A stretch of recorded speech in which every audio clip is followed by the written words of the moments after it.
The wildfires of 2007 claimed an estimated 1,600 homes and almost 37,000 acres across Southern California.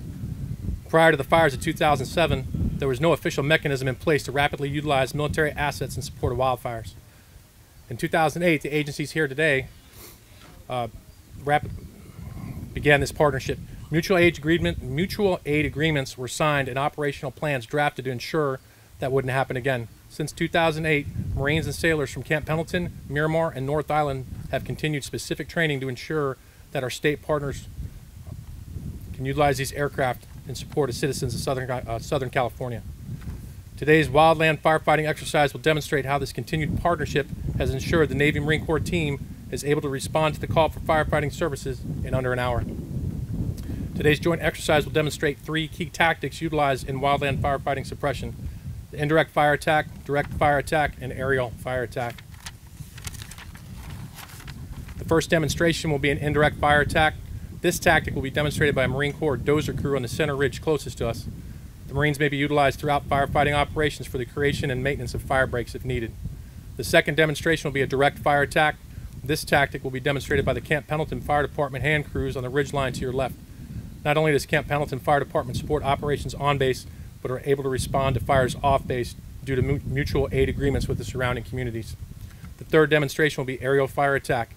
This tactic will be demonstrated for the air crew from 3rd Marine Aircraft Wing, 3rd Fleet, CAL FIRE, and San Diego Sheriff's Department. Today's exercise military aircraft will include the UH-1 Yankee Huey, the MV-22 Osprey, which are operated by the Marine Corps, and the MH-60 Nighthawk, operated by the U.S. Navy. These aircraft can operate both on and off base thanks to the mutual aid agreements drafted in 2007. And before the exercise commences, during a 10-day period in May 2014, 14 fires broke out across San Diego County. Each day of those fires, the Navy Marine Corps team provided aerial fire support to CAL FIRE with up to 30 aircraft a day, suppressing multiple fires simultaneously across the county alongside our state partners. During these fires, only 68 structures were lost and just 26,000 acres burned. This is in sharp contrast to the Witch Creek and Harris fires of 2007, where 1,600 homes were lost and 370,000 acres burned, or staggering numbers compared to the Creek County fires of 2003. While our primary mission is to train Marines and sailors for combat missions overseas, we have a responsibility to our surrounding communities. Not only are the Navy Marine Corps team committed to the support of civil authorities, we're committed to our communities. These communities are homes to our Marine sailors and their families. Thank you again for your attendance, and please enjoy the demonstration.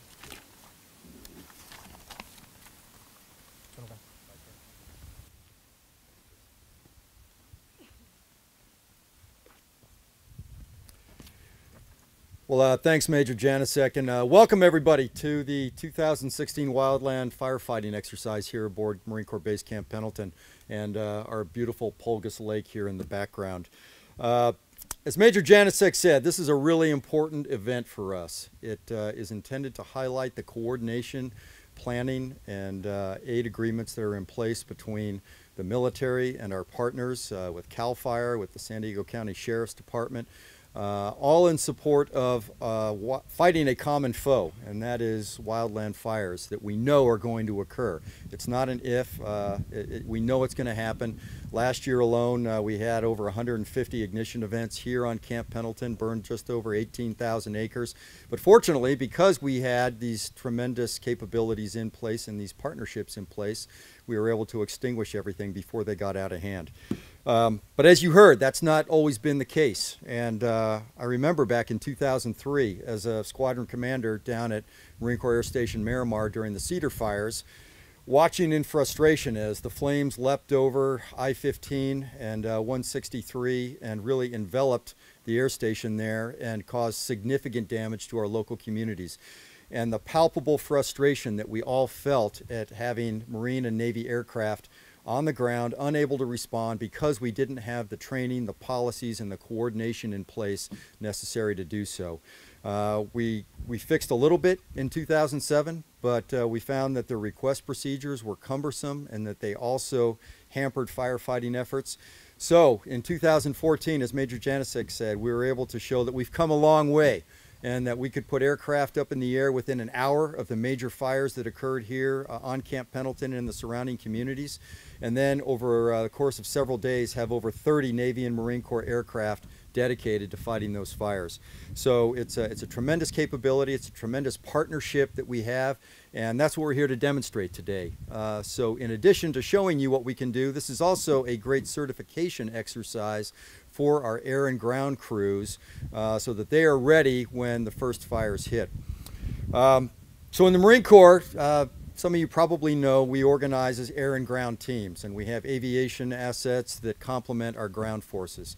And we organize in much the same manner when we conduct firefighting operations. So today you're going to see Marine Corps helicopter assets, as well as I believe CAL FIRE, that are going to be flying in synchronized operations in support of ground crews that you'll see over here with the static display bulldozers and firefighting Type 1 equipment rigs that will be in the terrain behind me. So this is exactly the type of coordination that we will have to execute in the event or when we have fires here on the base or in the local community.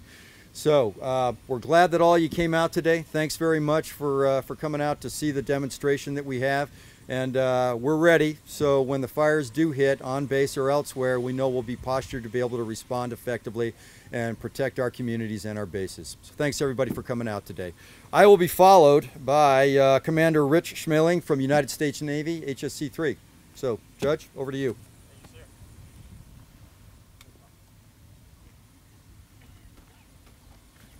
Good afternoon. I'm Commander Rich Schmeling, as the General mentioned. Thank you, sir. And I am from Helicopter Sea Combat Squadron 3, located in Coronado at Naval Air Station, North Island. On behalf of the Commodore Reynolds, commander of Helicopter Sea Combat Wing Pacific, HSC 3 is proud to participate in the 2016 Camp Pendleton Wildland Firefighting Exercise today. We have 8 squadrons, HSC, that are standing by and willing at any moment to participate and help in any kind of cause to fight fires. We are able to fly the MH-60 Sierra Nighthawk, which is the aircraft, the beautiful thing that you see over to my left. Please all take a look, because it is a beautiful piece of work. We are capable of carrying up to 420 gallons per lift and dropping it on target. And for every crew that we have, we can fly for a duration of 8 hours that day. We currently have 10 aircraft that are in standby, ready to go if we get the call. Those aircraft are able to be prepared and ready within 12 hours due to the preparation and training that we have ongoing throughout the year. The pilots, aircrew, and maintainers that fly and maintain these aircraft are also the same sailors and Marines that deploy around the world in defense of our great nation, and we just want to let you all know that we are happy to assist our neighbors here at home in San Diego. A great amount of effort goes into this training. Aerial firefighting is not easy, and we'd like to thank CAL FIRE for the way in which they help us. Every 6 months they are coming down to North Island to help us for ground training, and they let us participate in several of their exercises throughout the year to ensure that our pilots are ready at the tip of the spear when the time comes. Also like to thank the General and his staff for providing pretty much the area you are right now. Lake Pulgus is one of the major areas in which we do our training. The lake in the back is one of the best ways we can prepare by simulating an actual firefight. We do our drops and dips that you'll see here, and we use the ridge right behind us in order to prepare ourselves. I just want to say I want to thank everyone who's here. In 2014, it was an amazing opportunity for us to be a part of that. I was the operations officer at the time at 3, and it was amazing to participate with the different agencies and making sure this plan came into fruition and took place, and to actually fight that fire. The men and women that you see around you today, they are prepared and willing. I know in the military we always stand prepared to fight a foe, but the men in blue that you see, they fight every day a foe that is just as dangerous and often is much more common. Fire is not something to be trifled with, and on behalf of the work that you gentlemen, I just want to say thank you, and again, thank you for being here today. That being said, I would like to now turn over to Chief Tony Meacham of CAL FIRE Unit and San Diego County Fire Chief.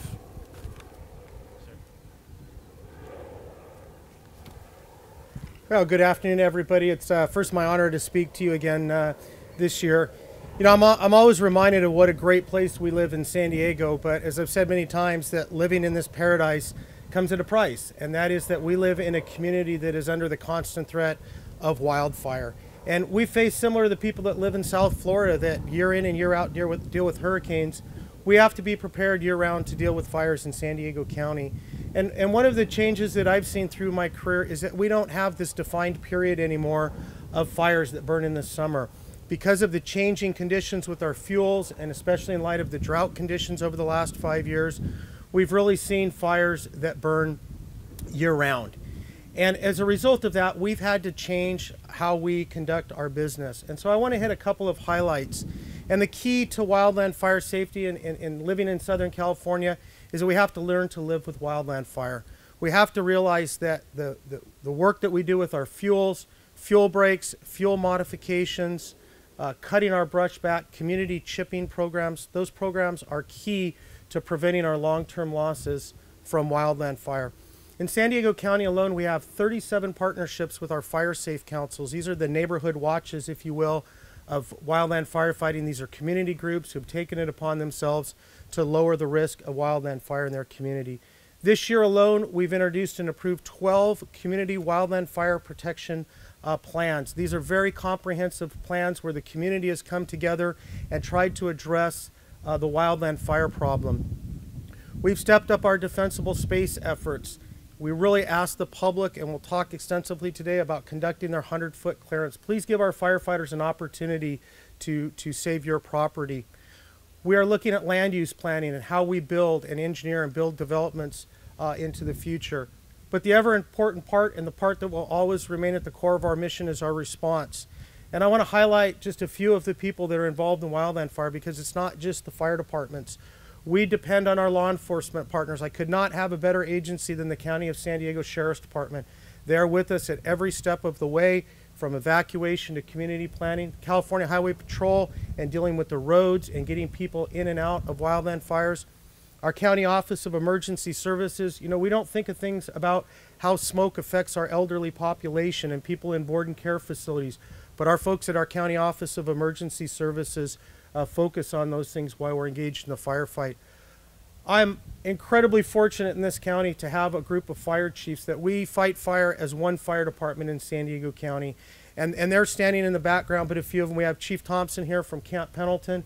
We have Chief Brian Fennessy from the City of San Diego Fire Department. We have Chief Brett Van Way, who is our operational area coordinator, who helps us coordinate our resources during wildland fires.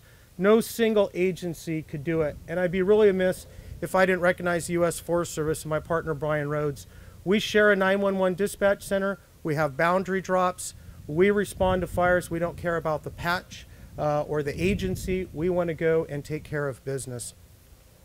And finally, I want to recognize our agreement with the United States Marine Corps and the United States Navy. Having lived through the fires of 03 and 07, we've long had the ability to access military assets. But as the general said, it was a very cumbersome and very labor-intensive process that had to go through many, many layers. After the 2007 fires, we refined our procedures now, where we at CAL FIRE San Diego have the ability to go direct to the 3rd Fleet or to the Marine Corps here at Camp Pendleton and directly access their aircraft. This doesn't just happen by accident. This is a year-round event. We constantly train with the military. As their pilots deploy overseas and new air wings come in, we constantly train with these folks.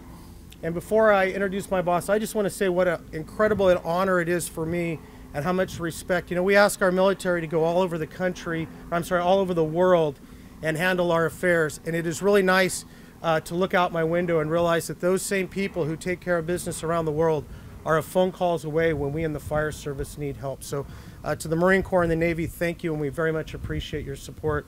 Next, it's my great honor to introduce my boss, CAL FIRE Southern Region Chief Tom Porter.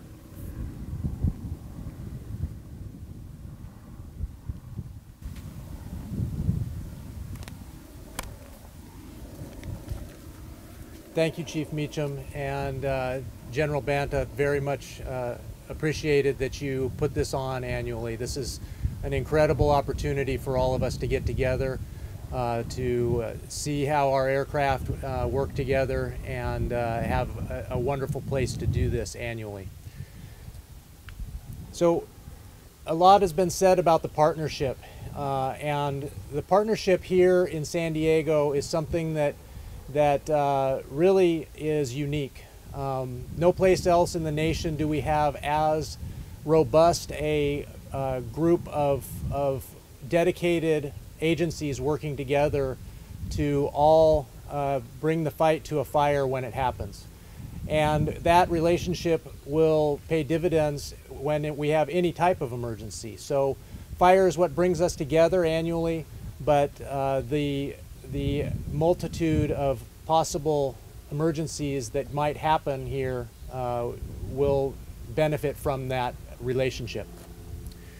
Another thing that's happening this week, this is Wildfire Awareness Week, and CAL FIRE and our partner agencies, Forest Service and others, are making an effort to get around the state and make sure that everybody in California is aware of the fire season that is approaching. We're already starting to see initial attack. That's fires getting started. We have a lot of grass throughout the state this year. That is a wick that will carry fire into already stressed vegetation and forests from the recent drought years. That drought has not subsided. Our Sierras are less than 90% on snowpack, and that's from normal. So we are looking at another very dry year and potentially a very devastating fire season. In addition to the drought, just from general climate change, we're starting to see an increase in the length of fire season.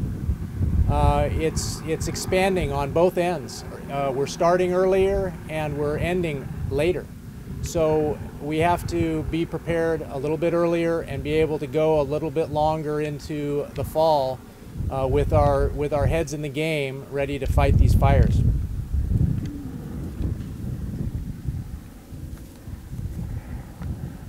So last year we saw some extremely devastating fires. Two of the top 10 largest fires occurred last year. One, the Butte Fire in Calaveras County, and the other one, the Lake Fire, in Lake County.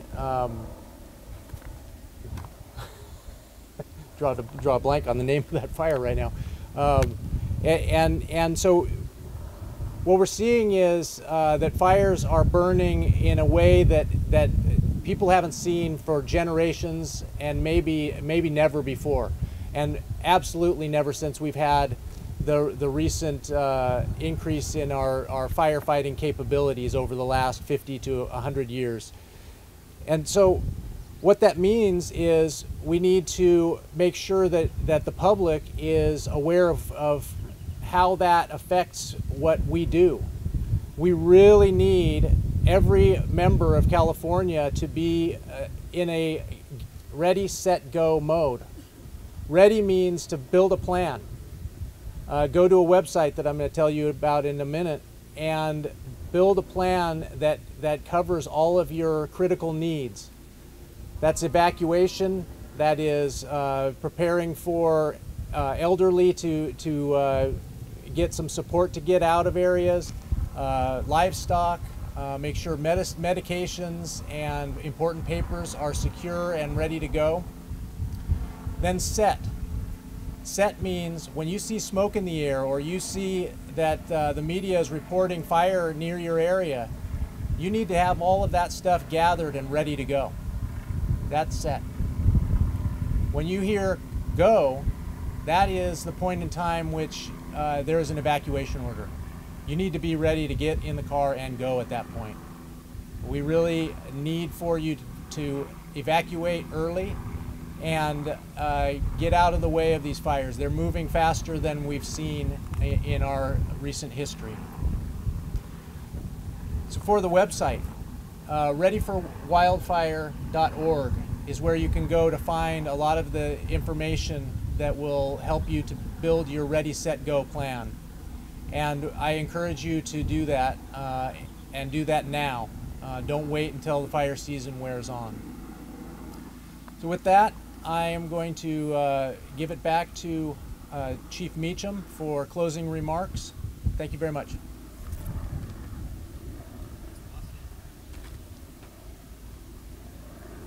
All right, once again, we want to thank all of you for coming out here Chief Ken Pimlott, who was scheduled to speak today, just landed at the base airfield. He will be here in probably 10 or 15 minutes to ask questions. I just want to highlight something that General Banta said, and that is like in the military, in wildland firefighting, it is very close coordination between the air and ground crews.